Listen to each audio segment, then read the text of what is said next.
Maharashtra board important question फिजिक्समधले जे आपण सांगतोय त्यातला 7वा व्हिडिओ आहे हा, kinetic theory of gases and radiation. या चॅप्टरला 2 पार्टमध्ये डिवाइड करून घ्या तुम्ही. कायनेटिक थिअरी वेगळं आणि रेडिएशन वेगळं, आणि दोन्ही वेगळ्या वेगळ्या पद्धतीने अभ्यास करा. या चॅप्टरमध्ये बऱ्याचदा डेफिनेशन विचारतात आणि मुलगा एक्सप्लेन लिहितो, पण त्याला प्रॉब्लेम होतो. आपण काय करायचं आहे, या चॅप्टरसाठी सर्व डेफिनेशन एकत्र काढा आणि त्या पहिला करून घ्या. म्हणजे आपण 2 पार्ट केलेले आहेत. त्यामध्ये सर्वात महत्त्वाचं जे सर्वात मोठं प्रेशरचं डेरिव्हेशन आहे ते करा, ते मोस्ट इम्पॉर्टंट आहे.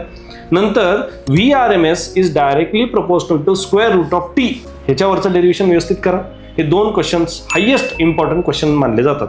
त्याच्यानंतर काय, मोनो, डाय, पॉली हे डेरिव्हेशन आहेत, जास्त विचारले जात नाही, त्यावर जास्त जोर देऊ नका.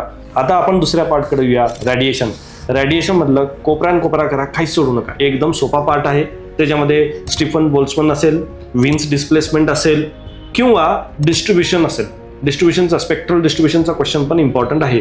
त्यानंतर सर्वात फेमस फेरीज ब्लॅक बॉडी. यामध्ये जे मी सांगितलेत ना ते अतिशय इम्पॉर्टंट क्वेश्चन. म्हणजे हे केलं नाही तर आपल्याला केटीजी येत नाही. बाकीचं काहीतरी करत बसला तर त्याला अर्थ नाही. आणि मग डिफरन्स काही आहेत, रिअल आणि आयडियल.